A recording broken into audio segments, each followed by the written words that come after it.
Bismillahirrahmanirrahim. Assalamualaikum warahmatullahi wabarakatuh. Ketemu lagi kita dengan pelajaran fisika. Kali ini kita akan belajar tentang pengukuran. Ini adalah bagian dari bahasan kita tentang besaran dan satuan. Tentu kalian sudah tahu apa itu besaran. Besaran itu adalah sesuatu yang dapat diukur dan dinyatakan dengan angka-angka. Nah, dari pengertian besaran itu berarti ada aktivitas mengukur. Nah, mengukur itu apa sih? Mengukur itu membandingkan sesuatu yang diukur. Sesuatu yang diukur itu apa saja? Misalnya kita punya buku nih, kita ingin mengukur buku ini kan ada panjangnya berapa, lebarnya berapa. Nah, pengukuran itu adalah membandingkan sesuatu yang diukur dengan besaran yang sejenis yang dapat dinyatakan dengan satuannya. Untuk pertemuan kali ini kita akan belajar 3 alat ukur panjang. Jadi besarannya yang kita bahas adalah besaran panjang. 3 alat ukur panjang yang akan dibahas adalah yang pertama mistar. Kalian bisa lihat dan mungkin di rumah juga kalian tak punya ya. Ini mistar dengan skala 0 sampai 30 cm. Kemudian ada yang keduanya adalah ini tentu ada yang tahu adalah jangka sorong. Kemudian yang ini adalah mikrometer skrup. Nah, itu akan jelaskan apa perbedaannya dari ketiga alat ukur ini. Perbedaan yang mendasar adalah ketelitiannya. Kenapa? Pertama, kalau mistar ini 1 cm-nya itu dibagi menjadi 10 skala kecil lagi, sehingga ketelitiannya adalah 1/10 cm ya, atau 1 mm. Nah, ada istilah ketelitian, ada juga ketidakpastiannya ya. Nah, ketidakpastian itu setengah dari skala terkecil, yaitu setengah kali 1/10 cm ya, atau 0,5 mm. Bisa seperti itu. Sehingga untuk kita mengukur panjang dari buku ini misalnya, kita bisa gunakan misal ini. Caranya bagaimana? Letakkan angka 0 pada skala ini di ujung buku ya. Kemudian kita lihat di ujung yang lainnya berapa, menunjukkan angka berapa di ujung yang lainnya. Nah, ini menunjukkan angka 17,5. Maka hasil pengukurannya adalah 17,5 plus minusnya 0,05 cm. Nah, kemudian yang berikutnya ini ada spidol. Spidol itu kalau mau kita ukur panjangnya masih bisa kita gunakan penggaris kan, ya seperti ini cara mengukurnya kan. Tetapi pada spidol ini ada lubang. Bagaimana kita mengukur kedalaman dari lubang spidol ini? Tentu akan sulit, kita masukkan ke sini sulit kan. Kemudian di sini juga ada lubang ini misalnya, atau kita ingin mengukur diameternya, diameter dari spidol ini kan susah ya kalau seperti ini. Jadi kemungkinan kesalahan dalam pengukurannya akan lebih besar. Nah, makanya kita gunakan alat ukur panjang yang kedua, yaitu jangka sorong. Sebelum mengetahui bagaimana cara menggunakannya, Ibu akan jelaskan dulu bagian-bagian dari jangka sorong ini. Jangka sorong ini ada bagiannya, yang pertama adalah rahang tetap.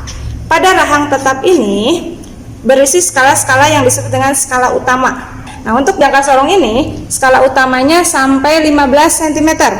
Kemudian 1 cm-nya itu dibagi menjadi 10 skala.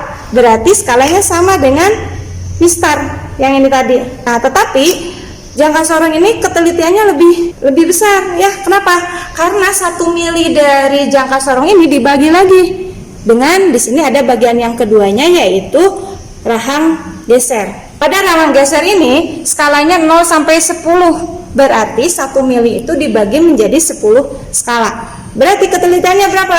1/10 mili atau 0,01. Ketidakpastiannya berapa? Setengah kali skala terkecil, yaitu setengah kali 0,01, 0,005 cm. Gitu. Kemudian bagaimana cara menggunakan jangka sorong ini? Ketika kita ingin mengukur misalnya diameter dari spidol, caranya adalah buka dulu kuncinya. Kalau di sini ada kuncinya, buka kuncinya, kemudian digeser ke kanan, kemudian letakkan spidolnya misalnya seperti ini, kemudian baru dipaskan.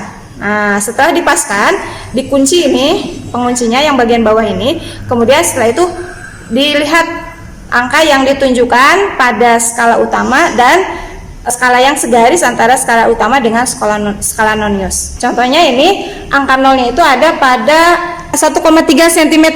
Nah, maka hasil pengukurannya adalah 1,3 cm ditambah dengan skala yang segaris antara skala utama dengan noniusnya ada pada 5. Jadi 1,3 ditambah 5/10. 5/10-nya milimeter. Sehingga berapa hasilnya?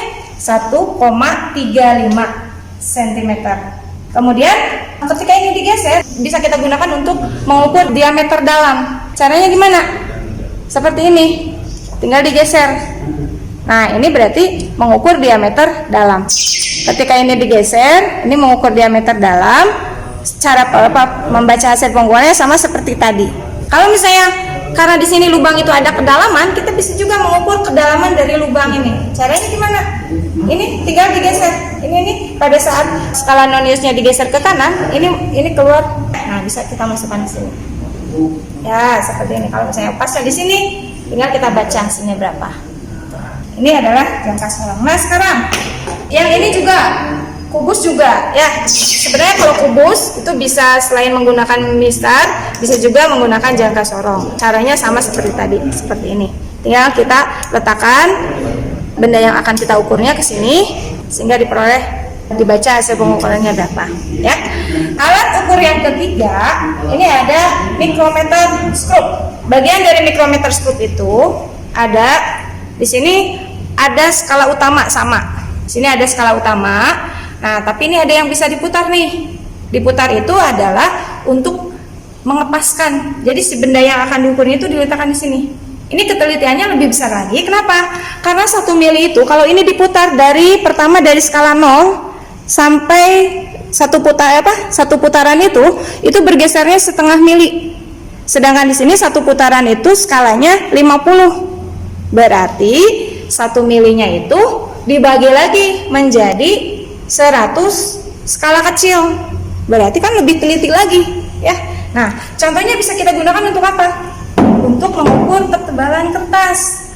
Coba kebayang nggak kalau ini kertas, ini penggaris ya, ini mistar, mengukur ketebalannya ini nggak nyampe 1 mili kan? Ya, susah kalau misalnya mengukurnya seperti ini. Kalau mengukurnya pakai jangka sorong juga seperti ini ya, bisa, tapi ketelitiannya akan jauh lebih teliti dengan menggunakan mikrometer skrup seperti ini. Caranya letakkan kertasnya di antara ini ya, kemudian digeser, dipaskan, diputar ininya, dipaskan. Sebentar, seperti ini diperkirakan dulu ya. Setelah diperkirakan, ini diletakkan, dimasukkan. Itu susah ya. Sebentar, Bu keluarkan nih ada sesuatu. Nah, tentu kalian mengenal ini ya. Jadi ini adalah lembaran uang kertas. Ibu ingin mencoba berapa sih mengukur ketebalan dari lembar uang kertas. Tinggal masukkan ke sini, diputar sampai betul-betul pas. Nah, ini ternyata nggak nyampe 1 mili ketebalannya. Ya, berapa coba? Nah, ternyata ketebalannya hanya 0, di sini menunjukkan angka 5 ya, menunjukkan angka 5. Berarti ini belum nyampe ke setengah mili pun belum nyampe ya. Sehingga hanya 5/100 mili atau 0,05 mili ya. Nah, itu contohnya seperti itu. Ini fungsinya banyak. Kalian juga bisa gunakan untuk selain untuk mengukur barang-barang yang ada di rumah, bisa juga kalian gunakan untuk misalnya membuat suatu kerajinan. Kerajinan itu kan supaya bagus itu harus ukuran yang tepat kan, sehingga kalian bisa gunakan ini ya. Nah, pertemuan kali ini Ibu akhiri sampai sini. Tentu kalian akan penasaran dengan melakukan aktivitas mengukur. Jadi silakan selamat mencoba untuk melakukan pengukuran. Yang pasti adalah lakukan pengukuran dengan meminimalisir kemungkinan kesalahan dalam pengukuran ya. Kemudian juga lakukan pengukuran dengan cara yang tepat dan lakukan pengukuran disesuaikan. Kalau kita ingin mendapatkan hasilnya yang maksimal, sesuaikan pengukurannya itu dengan alat ukur yang sesuai ketelitiannya. Terima kasih, selamat mencoba, selamat melakukan pengukuran. Ibu akhiri, Assalamualaikum warahmatullahi wabarakatuh.